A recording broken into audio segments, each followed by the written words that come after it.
Assalamualaikum warahmatullahi wabarakatuh. Kembali lagi kita belajar mata pelajaran Pendidikan Agama Islam dan Budi Pekerti. Bagaimana kabar anak-anakku yang soleh dan solehah? Semoga kita tetap semangat dan selalu dalam keadaan sehat walafiat. Sebelum kita lanjutkan video ini, jangan lupa klik like, komen, dan subscribe. Hari ini kita kembali belajar mata pelajaran Pendidikan Agama Islam dan Budi Pekerti kelas 5 Sekolah Dasar, pelajaran 1 dengan tema Mari Belajar Al-Quran Surat At-Tin. Namun sebelum kita mulai belajar, mari kita berdoa terlebih dahulu. Bismillahirrahmanirrahim.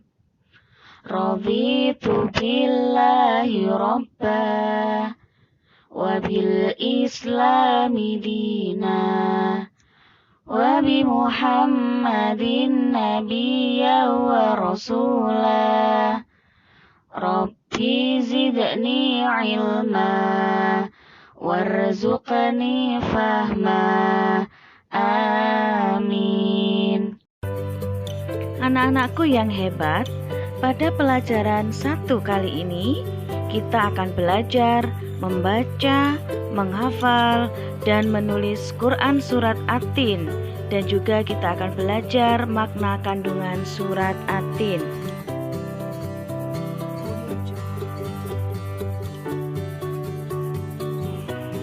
Anak-anak yang soleh dan solehah, orang Islam yang membaca Al-Quran tergolong manusia beruntung dan istimewa. Tahukah kalian kenapa? Karena Al-Quran adalah mukjizat terbesar dan teristimewa di antara mukjizat yang diterima Nabi Muhammad SAW.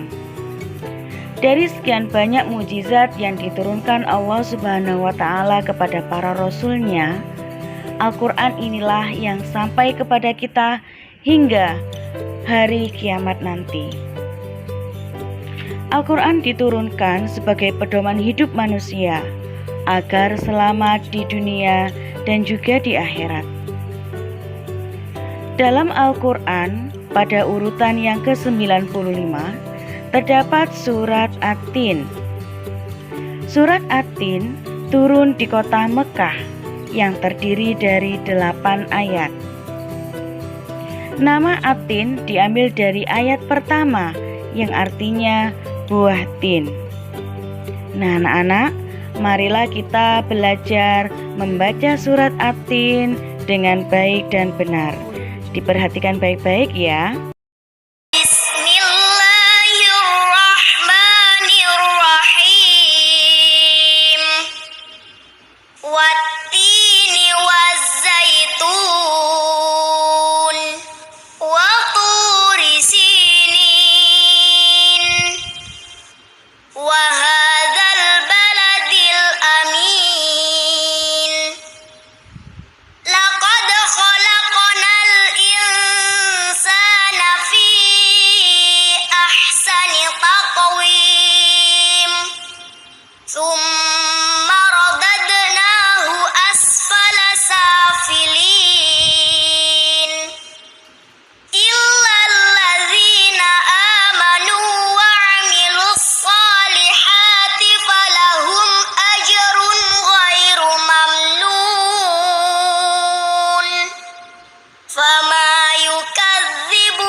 B.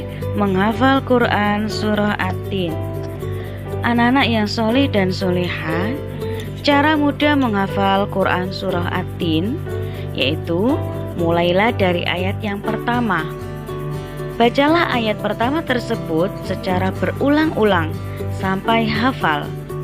Lanjutkan ayat kedua dengan cara yang sama, kemudian ayat yang ketiga dengan cara yang sama pula sampai benar-benar hafal. Untuk memantapkan hafalan 3 ayat tersebut, ulangilah seraya meminta kepada ayah atau ibu untuk menyimak hafalan ayat 1, 2, dan 3 sekaligus sampai mahir. Setelah 3 ayat di atas hafal dan lancar, maka hafalan dilanjutkan ke ayat keempat sampai lancar. Setelah itu dilanjutkan ayat kelima, dibaca secara berulang-ulang sampai hafal dan lancar. Untuk memantapkan hafalan ayat pertama sampai dengan ayat kelima, ulangilah hafalan tersebut mulai dari ayat pertama sampai dengan ayat kelima dengan meminta bantuan kepada ayah atau ibu atau teman untuk menyimaknya. Begitu seterusnya sampai ayat yang ke-8. Semua hafalan dari ayat pertama sampai dengan ayat ke-8 harus bagus dan mantap, baik hafalan maupun panjang pendek bacaan dan pelafalan setiap huruf. Dengan demikian, sudah siap untuk diuji di depan Bapak, Ibu, guru, maupun teman-teman. C. Menulis Quran Surah At-Tin. Anak-anak, kita harus dapat menulis Al-Quran dengan baik. Karena menulis Al-Quran akan memperoleh ilmu dan keterampilan serta pahala dari Allah Subhanahu wa Ta'ala. Menulis huruf Al-Quran tidaklah sulit, asalkan rajin dan teliti serta penuh kesabaran. Dalam menulis huruf-huruf Al-Quran, sebaiknya memperhatikan letak huruf-hurufnya. Ada huruf yang diletakkan di atas garis buku, ada pula huruf yang ditulis memotong garis buku. Untuk menulis Al-Quran atau menulis huruf Arab, yaitu dimulai dari sebelah kanan. D. Kandungan Quran Surah At-Tin. Mari kita simak kandungan Surah At-Tin pada tiap ayatnya. Ayat yang pertama, Wattini wazaitun, demi buah tin dan buah zaitun. Tin adalah buah yang enak dan lembut serta cepat dicerna. Ia menjadi obat yang banyak manfaatnya, memperhalus fisik, mengencerkan dahak, membersihkan ginjal, dan masih banyak lagi manfaat yang lainnya. Zaitun adalah buah yang memiliki keistimewaan karena kandungan minyaknya yang berlimpah, sehingga dapat dipergunakan di daerah yang kurang memiliki minyak.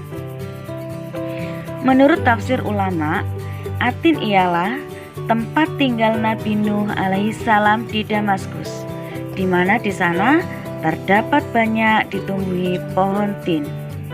Sedangkan zaitun adalah tempat tinggal Nabi Isa alaihissalam di Baitul Maqdis, yang banyak ditumbuhi buah zaitun.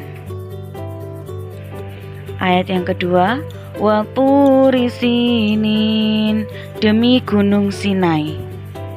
Gunung Sinai terletak di semenanjung Sinai, lintasan antara tanah Mesir ke Israel, Arab, dan Mesopotamia. Gunung tinggi ini dikenal juga dengan nama Jabal Musa, karena di tempat inilah Nabi Musa menerima wahyu pertama dan diangkat menjadi Rasul. Ayat yang ketiga, wa hadzal baladil amin, dan demi kota Mekah yang aman ini. Kota yang aman adalah kota Mekah. Kota ini disebut dengan kota yang aman karena siapapun yang memasukinya terjaga keamanan dan keselamatannya. Kota Mekah juga disebut sebagai Ummul Qura dan tanah yang aman. Kota ini banyak menyimpan sejarah sejak zaman Nabi Ibrahim alaihissalam. Ayat yang keempat, laqad khalaqnal insana fi ahsani taqwim. Sesungguhnya kami telah menciptakan manusia dalam bentuk yang sebaik-baiknya. Allah Subhanahu wa Ta'ala menjadikan manusia dalam sebaik-baik bentuk. Proses kejadian manusia tidak sama dengan kejadian makhluk-makhluk lainnya. Manusia memiliki akal, jasmani, rohani, dan nafsu. Manusia harus mampu menjaga keseimbangan yang dimilikinya agar supaya menjadi mulia. Ayat yang kelima, tsumma radadnahu asfala safilin, yang artinya kemudian kami kembalikan dia ke tempat yang serendah-rendahnya. Allah Subhanahu wa Ta'ala mengingatkan manusia sekalipun mereka sempurna, tetapi dapat turun derajatnya menjadi hina karena pengetahuan, sikap, dan perilakunya apabila telah keluar dari aturan yang telah ditetapkan oleh Allah Subhanahu wa Ta'ala melalui Rasul-Nya. Ayat yang keenam, illalladzina amanu wa amilus solihati falahum ajrun ghairu mamnun. Kecuali orang-orang yang beriman dan mengerjakan amal soleh, maka bagi mereka pahala yang tiada putus-putusnya. Orang-orang yang tidak pernah hina adalah mereka yang beriman dan melakukan amal soleh. Orang yang demikian itu akan selamat dari kehinaan dunia dan akhirat. Ayat yang ketujuh, fama yukadzibuka ba'du biddin. Maka apakah yang menyebabkan kamu mendustakan hari pembalasan sesudah adanya keterangan-keterangan itu? Pada hari kiamat nanti ada hari pembalasan terhadap perbuatan manusia yang baik dan juga yang buruk. Manusia seharusnya tidak meragukan adanya hari pembalasan karena Allah Subhanahu wa Ta'ala sudah menunjukkan bukti-buktinya. Allah memberikan akal kepada manusia untuk berpikir tentang ciptaannya dan hati untuk merasakan iman. Pertanyaan Allah Subhanahu wa Ta'ala itu untuk mengingatkan adanya hari kiamat agar manusia tidak lupa dan lalai dan terjerumus dalam dosa dan kehinaan. Ayat yang ke-8, alaihissallahu biahkamil hakimin. Bukankah Allah hakim yang seadil-adilnya?